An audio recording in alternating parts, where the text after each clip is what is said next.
Welcome to Demystifying IT. I'm your host, Sarojit Kanungo, CEO of CG Infinity.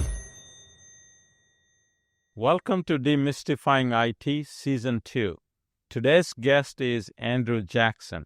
Andrew is an entrepreneurial leader with more than 40 years of experience in building and managing technology solution companies. He is the co-founder and president of BravoTECH, a Dallas-based workforce solution firm that has earned repeated recognition on the Inc. 5000, SMU Dallas 100, and Dallas Business Journal Mid-Market 50 lists. Andrew, welcome to Season 2 of Demystifying IT. Thank you very much, Sarojit. I'm glad to be here. Absolutely. Just for the record, I've known Andrew for a long time, and we've become close friends in the last 4 or 5 years now. So very thankful for that, Andrew. Me too. All right. Let's start with, why IT? Why service industry? What was some of the trigger for you to get into this great industry we have been? Since you dated me with the introduction of 40 years in the industry, I started off as a recruiter in the engineering business, actually, out of college. And so I was involved with technology, but it was more the engineering side. In the late 80s, early 90s, the shift was coming more IT. Everybody's getting more into computers. And so I saw that and really broke away from the company I worked for and reached out to Valerie Freeman, who's my business partner, and said, hey, IT's picking up. Would you like to start a company in IT? And that's how she and I got together and started Bravo. So it was demand.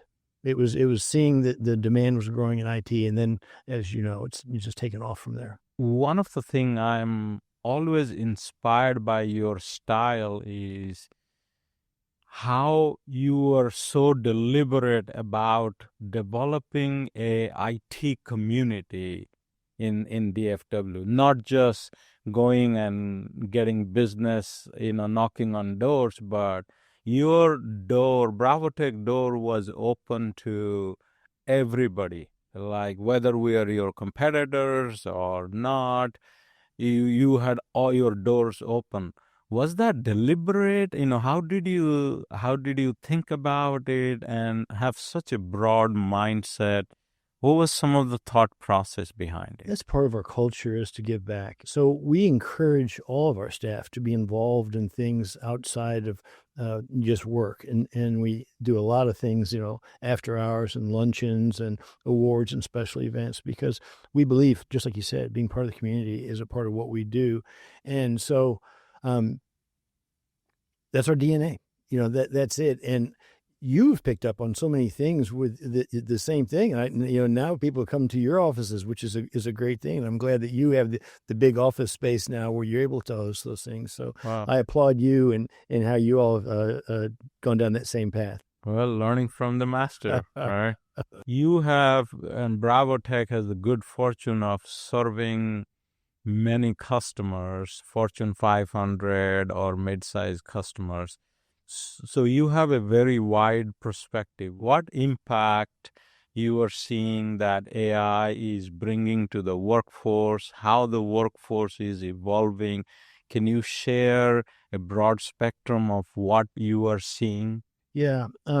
I can look at it through two different lenses. One, as far as what we see from the customer side, and then also what we see is, from our corporate side in the recruiting, staffing, workforce solutions business. From the customer side, there are a lot of needs for like data engineers and things like that. So we're seeing things pick up like that. They're not necessarily using contractors or temporaries, because a lot of those initiatives are kind of secret sauce, and they don't want a transitional employee in there doing that. So that we see that more on the perm placement hiring side as far as those skill sets.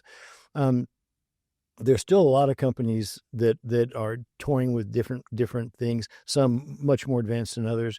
And as you and I are both members of SIM, we do a lot of different things with the IT leadership there.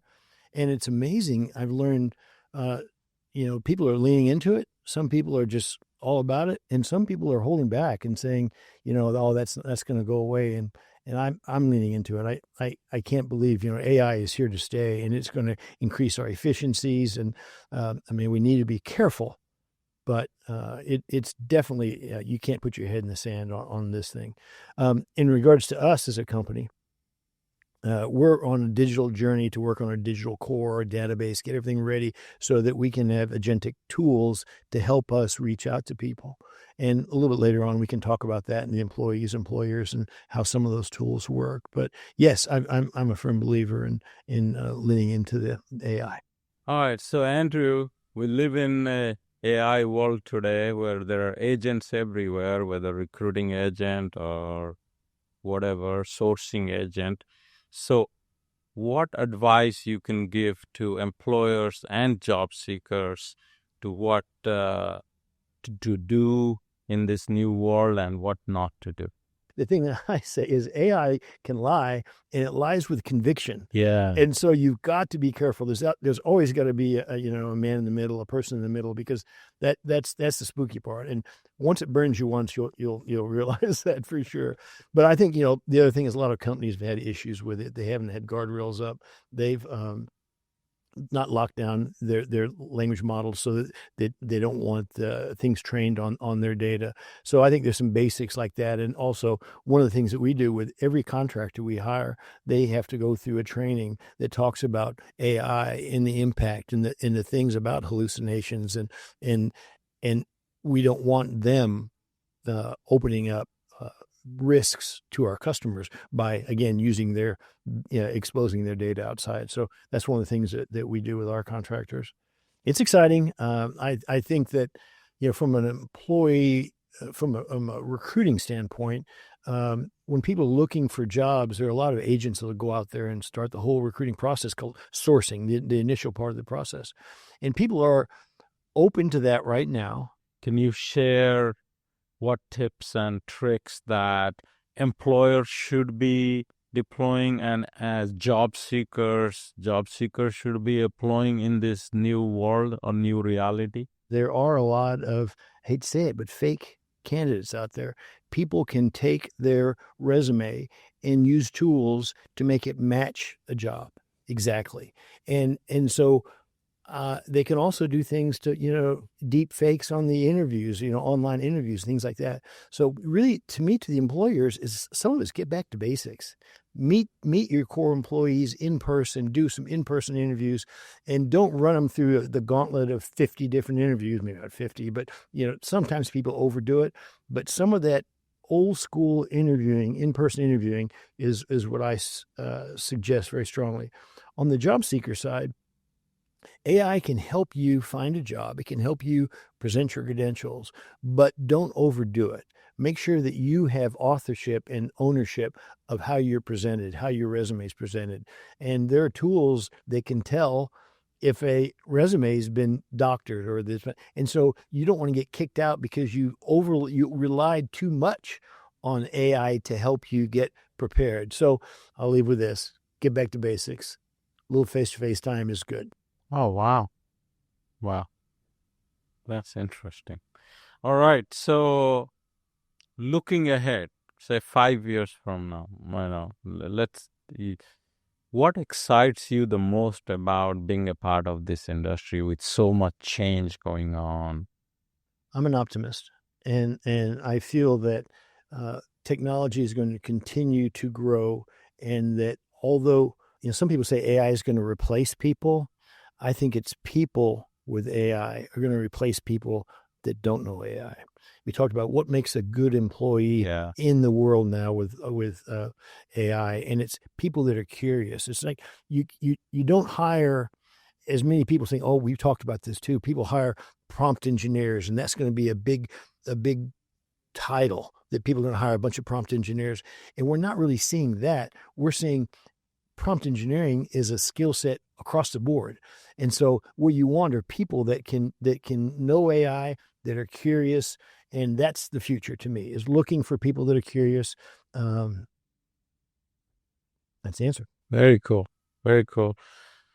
I noticed that, every time I see you, you have bundle of energy, you're going at it as if you started this career yesterday. Like, what keeps you going? Like, what stops you from being tired and you come fresh every morning? So what is the secret here? I don't have a secret. I enjoy what I do. I enjoy helping people. I enjoy interacting with people. So, people person. And so, this industry is just perfect for me, dealing with lots of different people. And I look for people. One of the things, you hire people that you want to sit down, that you'd want to have lunch with. And the other thing that we do is, even though we are right now mostly remote with our core employees, we get together and we have a very intentional in-person events. So keeping interacting with the people is real important too. And that motivates me.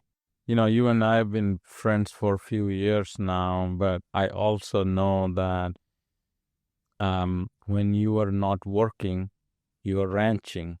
So why ranching? Is there any connection between ranch and technology? Well, there wasn't, but let me go there. So, 3 years ago, my wife and I bought some property, and it was bare. And what I realized is there's some interesting parallels between IT and business ownership, and also starting a ranch from square one. So I'll share with you tonight that I've decided that I'm going to write a book. Oh, wow. Yeah, and Very so nice.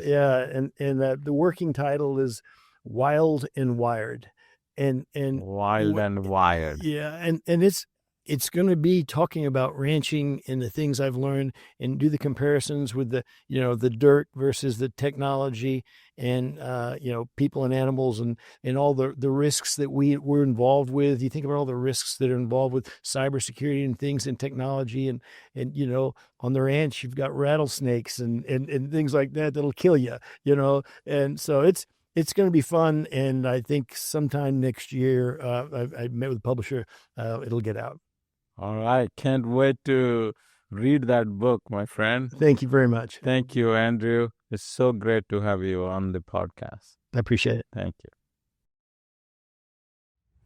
Subscribe now and join the conversation.